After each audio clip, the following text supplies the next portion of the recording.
ታላቁ መከራ የሚጀምረው መቼ ነው?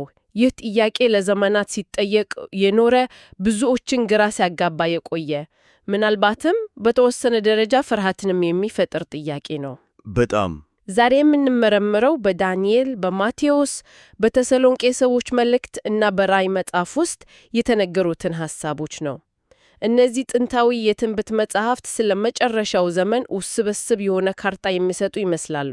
አዎ፣ ግን ካርታው ላይ ያሉት ምልክቶችና የጊዜ ሰሌዳዎች ለተለያየ ትርጓሜ ክፍት ናቸው። በትክክል የዛሬው ዓላማችንም ይሄ ነው። በእነዚህ ምንጭ ውስጥ የተጠቀሱትን ቁልፍ ክስተቶች ለምሳሌ የጥፋት ርኩሰት የሚባለውን ነገር እና የጥፋት ልጅ የተባለውን አካል ሚና፣ አዎ፣ እና የመስዋዕቱ መቆምን በጥልቀት በመመርመር ያንን ማዕከላዊ ጥያቄ ለመመለስ መወቅር ነው። በጣም ትክክል።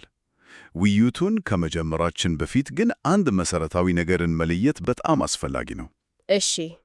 እነዚህ ምንጮች ስለ አንድ ወጥ የመከራ ጊዜ አይደለም ያወሩት። ይልቁንም በቅደም በተከተል የሚመጡ 3 የተለያዩ ምዕራፎችን ያስቀምጣሉ። በመጀመሪያ መከራ ብለን ልንጠራው የምንችለው አጠቃላይ ችግር አለ። ከዚያ ወደ ታላቁ መከራ ያልፋል። በመጨረሻም 7ቱ መቅሰፍቶች የተባለው የመለኮታዊ ቁጣ መፍሰስ ይከተላል። እሺ፣ እዚህ ላይ ለአፍታ እንቁም። ስለዚህ እንደ አንድ ወጥ ጥፋት ሳይሆን ደረጃ በደረጃ እየከፋ የሚሄድ ነገር ነው ማለት ነው። በትክክል መጀመሪያ ላይ ለሁሉም የሚደርስ አጠቃላይ ችግር፣ ቀጥሎ በተለይ በአማኞች ላይ የሚያተክር ስደት፣ አዎ፣ በመጨረሻ ደግሞ በክፉዎች ላይ ብቻ የሚወርድ ፍርድ።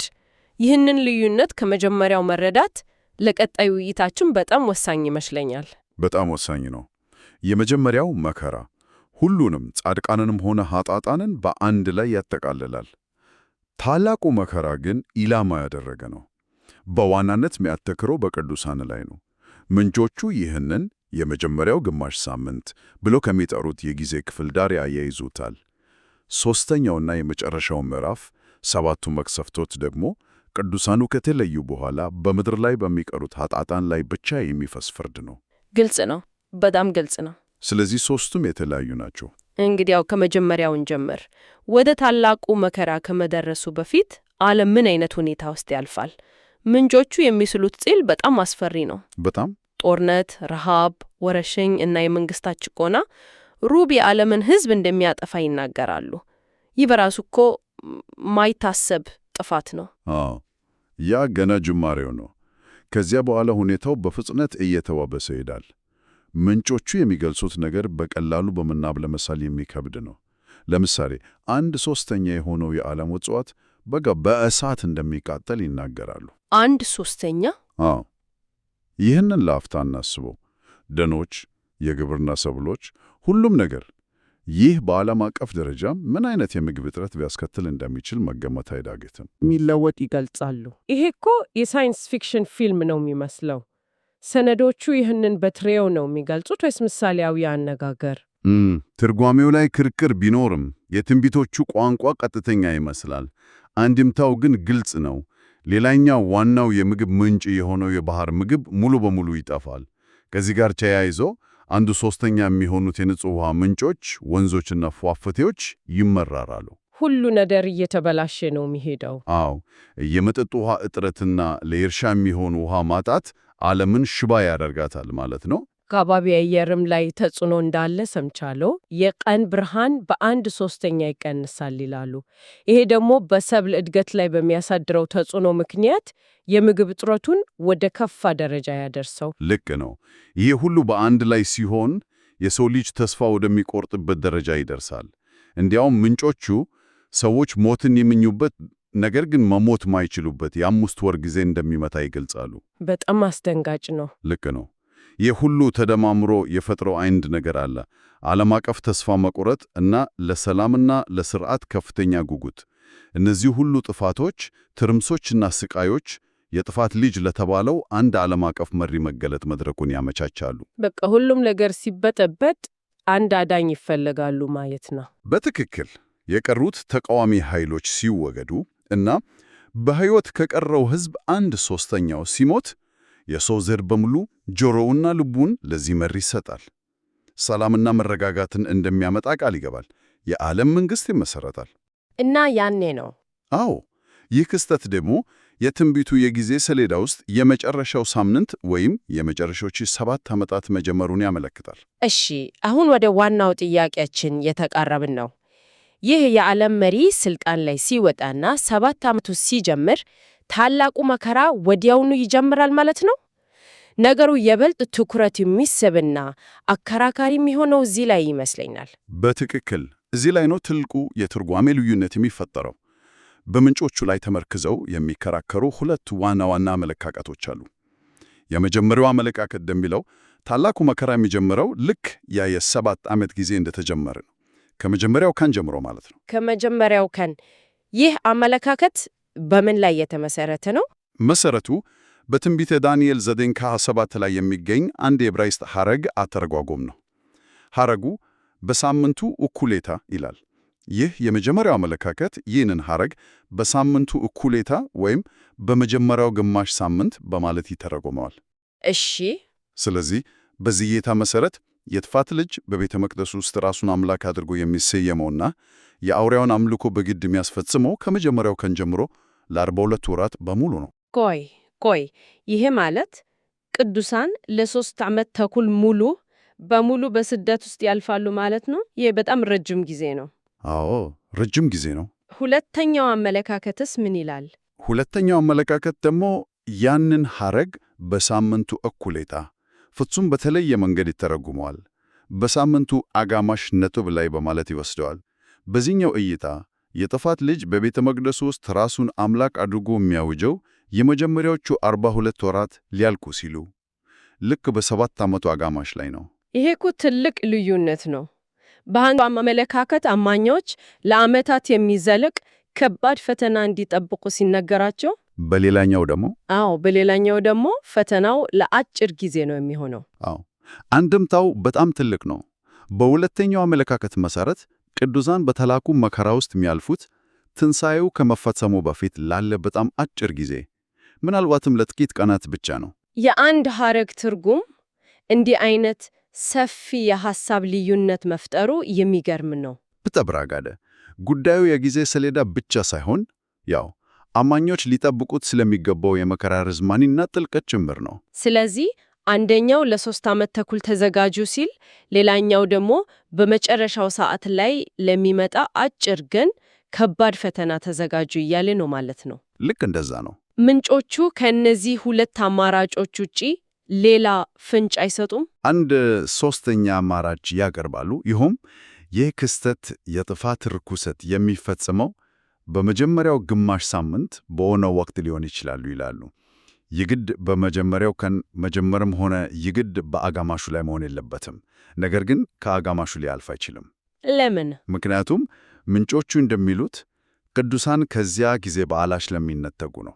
ይህ ማለት የመከራው መስኮት የሚከፈተው በ7 ዓመቱ መጀመሪያ ላይ ሲሆን የሚዘጋው ደግሞ በአጋማሹ ላይ ነው ማለት ነው። እሺ፣ የጊዜ ሰሌዳው ላይ ይህን ያህል ክርክር ካለ ምናልባት ሰዎች ሊያተኩሩበት የሚገባው ነገር ቀኑን መቁጠር ሳይሆን የሚፈጠሩትን ክስተቶችና የሚመጡትን አካላት መለየት ሊሆን ይችላል። በጣም ጥሩ ነጥብ ነው። ሰነዶቹ ሁለቱ ምስክሮች ስለሚሏቸው ሰዎች ምን ይላሉ? በእነዚህ ሁከት በተሞሉ ጊዜያት ውስጥ እነሱ ሚና ምንድን ነው? ሁለቱ ምስክሮች በጣም ወሳኝ ሚና አላቸው። ምንጮቹ እንደሚሉት እነዚህ ሁለት ሰዎች ለ160 ቀናት፣ ይህም በትክክል 3 ዓመት ተኩል ወይም የመጀመሪያው ግማሽ ሳምንት ነው፣ ትንቢት ይናገራሉ።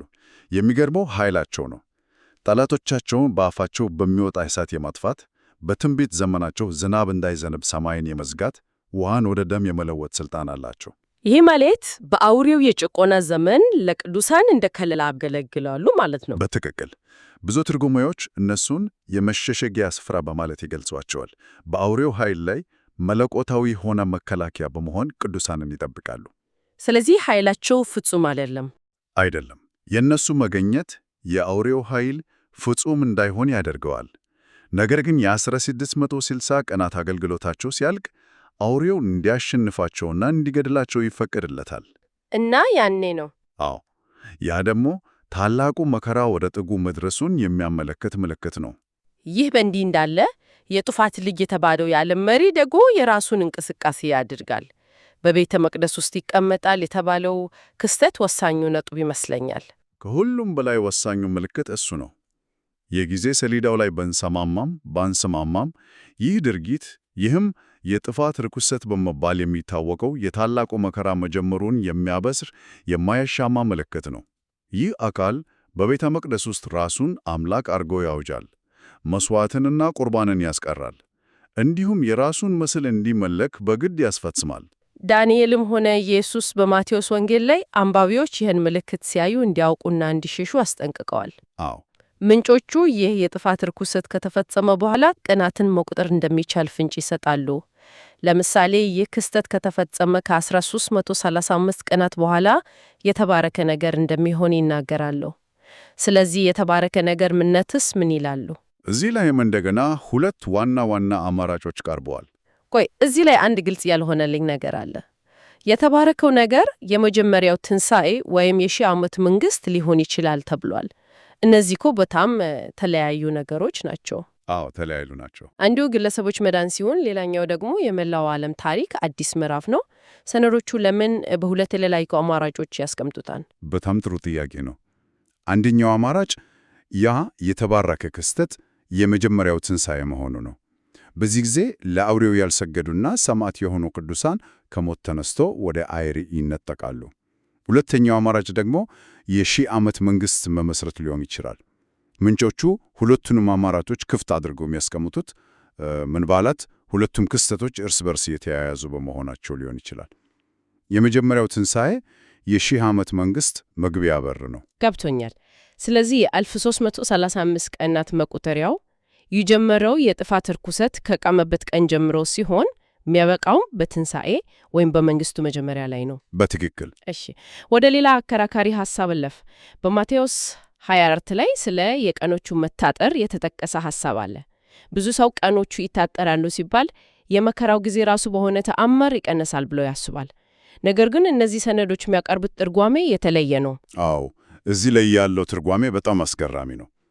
ለእናንተ ለቅዱሳን የመከራው ዘመን ይታጠራል እንደማለት ነው። እንዴት? ምክንያቱም እጅግ ከባዱ የመጨረሻው ምዕራፍ መቅሰፍቶቹ ከመምጣቱ በፊት ከዚህ ትወጣላችሁ። ስለዚህ የሚታጠረው መከራውን የምትሳተፉበት ጊዜ ነው እንጂ የመከራው ጠቅላላ ጊዜ አይደለም። ገብቶኛል። በትክክል ቅዱሳን በአውሬው የሚደርስባቸውን መከራና ስደት ይጸናሉ። ነገር ግን ከእርሱ በኋላ ከሚመጡትና እጅግ የከፉ ከሆኑት ከሰባቱ መቅሰፍቶች ይድናሉ። እነዚህ መቅሰፍቶች በቀጥታ ከእግዚአብሔር የሚመጣ ቁጣ ስለሆኑ ከአውሬው ስደት ጋር ሲነጻጸሩ እጅግ የከፉ ናቸው። ስለዚህ ከመቅሰፍቶቹ በፊት ቅዱሳን በመነጠቃቸው የመከራቸው ቀናት ይታጠራሉ ወይም ይቀነሳሉ የሚል ትርጓሜ ቀርቧል። የሚቀነስላቸው እነሱ የማይሳተፉበት የመቅሰፍቶቹ ጊዜ ነው ማለት ነው። ታዲያ ይህ ሁሉ ምን ማለት ነው? የጊዜ ሰሌዳው ላይ ብዙ ልዩነቶች ቢኖርም አንድ የማያወላዳ እርግጠኛ ነጥብ ያለ ይመስላል። ምንድነው እሱ? ታላቁ መከራ የሚጀመረው መቼም ይሁን መቼ ለቅዱሳን የሚያበቃው በመጀመሪያው ትንሣኤ ነው። ይህ ነው ወሳኙ ነጥብ። በትክክል የሁሉም የትርጓሜ መንገዶች መድረሻ አንድ ነው። የጊዜ ሰሌዳው ላይ መስማማት ቢያቅጠንም የመጨረሻው መውጫቸው ግን አንድና ግልጽ ነው። ልክ ነው። የመጨረሻውን የክስተቶች ቅደም ተከተል በግልጽ ብናስቀምጠው ጥሩ ነው። ምንጮቹ በሚያስቀምጡት ቅደም ተከተል መሰረት በመጀመሪያ የትንሣኤው ናፍቆት ይፈጸማል፣ የመጀመሪያው ትንሣኤ። ከዚያም ቅዱሳን ወደ አየር ይነጠቃሉ። ይህ ከሆነ በኋላ እነዚያ ሰባቱ መቅሰፍቶች በምድር ላይ በቀሩት ኃጥአን ላይ ብቻ ይፈሰሳሉ። እነዚህ መቅሰፍቶች ከአውሬው መከራ ይለያሉ ስንል በምን መልኩ ነው? በሁለት ዋና ዋና መንገዶች ይለያሉ። አንደኛ፣ ምንጫቸው የተለየ ነው። እሺ። የአውሬው መከራ ከፍጡር የሚመጣ ጭካኔ ሲሆን፣ መቅሰፍቶቹ ግን በቀጥታ ከፈጣሪ የሚመጣ ቁጣ ናቸው። ሁለተኛ፣ ኢላማቸው የተለየ ነው። ያ ማለት የአውሬው መከራ በዋናነት ቅዱሳንን ኢላማ ሲያደርግ፣ መቅሰፍቶቹ ግን ቅዱሳኑ ከተለዩ በኋላ በኃጥአን ላይ ብቻ ያተኩራሉ። ምንጮቹ እንደሚገልጹት እነዚህ መቅሰፍቶች ዓለም አይታ የማታውቀውን ጥፋት ያመጣሉ። ይህንንም ተከትሎ የመጨረሻው ፍርድ ሰነዶቹ የእሳት ባህር ብለው የሚጠሩት ይመጣ። ይህንን ቅድም ከጠቀስነው የ1335 ቀናት የተባረከ ክስተት ጋር ስናገናኘው ስዕሉ ይበልጥ ግልጽ ይሆናል። አዎ፣ ያ የተባረከ ክስተት የመጀመሪያው ትንሣኤ ከሆነ ሰነዶቹ እንደሚሉት የኃጢአት ስርየት ይጀምራል ማለት ነው። የአቃል ዓመት መንግሥት ከሆነ ደግሞ የኃጢአት ስርየት ይፈጸማል ማለት ነው። ምንጮቹ ሁለቱንም አማራጮችን እንደ ኢድል ማቅረባቸው የትንቢቱን ጥልቀትና ውስብስብነት ያሳያል። ልክ ነው። ዋናው ነጥብ ግን ያ የ1335 ቀናት መጨረሻ ለቅዱሳን የደህንነትና የበረከት ቀን መሆኑ ነው። በትክክል። እሺ፣ የዛሬውን ጥልቅ ውይይት ለማጠቃለል ያህል ሰነዶቹ ከጊዜ ወደ ጊዜ የተባባሱ የሚሄዱ ዓለም አቀፍ ጥፋቶችን እንደሚገልጹ ተመልክተናል። እነዚህም የሰው ልጅን በተስፋ መቆረጥ ውስጥ በመክተት የጥፋት ልጅ ለተባለው አንድ የዓለም መሪ ስር እንዲሰበሰብ ያደርጉታል። አዎ። የታላቁ መከራ ቁልፍ መነሻ ደግሞ ይህ አካል በቤተ መቅደስ ውስጥ ራሱን አምላክ አድርጎ በማወጅ ቅዱስ ስፍራውን ማረኮሱ ነው። አዎ። እናም ይህ ክስተት በመጨረሻው የ7 ዓመት ጊዜ መጀመሪያ ላይ ይሁን ወይስ አጋማሽ ላይ በሚለው ጉዳይ ላይ የተለያዩ ስነ መለኮታዊ አመለካከቶች እንዳሉ አይተናል። ነገር ግን ከውይይቱ የሚወሰደው ዋና ትምህርት ይህ ነው። ምንም እንኳን ትክክለኛው የመከራው መጀመሪያ ጊዜ በምንጮቹ ውስጥ አከራካሪ ቢሆንም ለቅዱሳን ግን የመጨረሻው መድረሻ ወጥና ግልጽ ነው። ይኸውም የመጀመሪያው ትንሣኤ ነው። ይህ ክስተት እጅግ የከፋው መለኮታዊ ፍርድ 7ቱ መቅሰፍቶች በዓለም ላይ ከመምጣቱ በፊት ቅዱሳን ከመከራቸው የሚድኑበትና የሚነጠቁበት ወሳኝ ወቅት መሆኑን ሰነዶቹ በግልጽ ያመለክታሉ። የመከራቸው የመጨረሻው ማብቂያ ነጥብ ይህ ነው። ልክ ነው። የውይይቱ ዋና መልእክት ትኩረቱ በጊዜ ሰሌዳው ላይ ካለው ክርክር ልክ በእነዚህ ክስተቶች ፍጻሜ ላይ ሊሆን እንደሚገባ ነው። በትክክል። ውይይቱን ከመዝጋታችን በፊት ግን አንድ ሐሳብ ቀስቃቃይ ጥያቄ እናንሳ። እሺ። ምንጮቹ እንደሚሉት የመጀመሪያው ትንሣኤ በተለይ ለአውሬ ያልሰገዱና በዚያ የመከራ ጊዜ ውስጥ በሰማዕትነት ያለፉ ቅዱሳንን ይመለከታል። በግልጽ ያስቀምጡታል። ይህ ደግሞ ለተጨማሪ ማሰላሰል አንድ ጥያቄ ያስነሳል። ይህ አተርጓጎም ይህ የመጨረሻና ከባድ የመከራ ጊዜ ከመጀመሩ በፊት ለኖሩና ለሞቱ አማኞች ፍጻሜ ምን አንድምታ አለው? የእነሱ ትንሣኤስ የትና መቼ ነው? ይህ ለቀጣይ ጥናት የሚሆን ነጥብ ነው።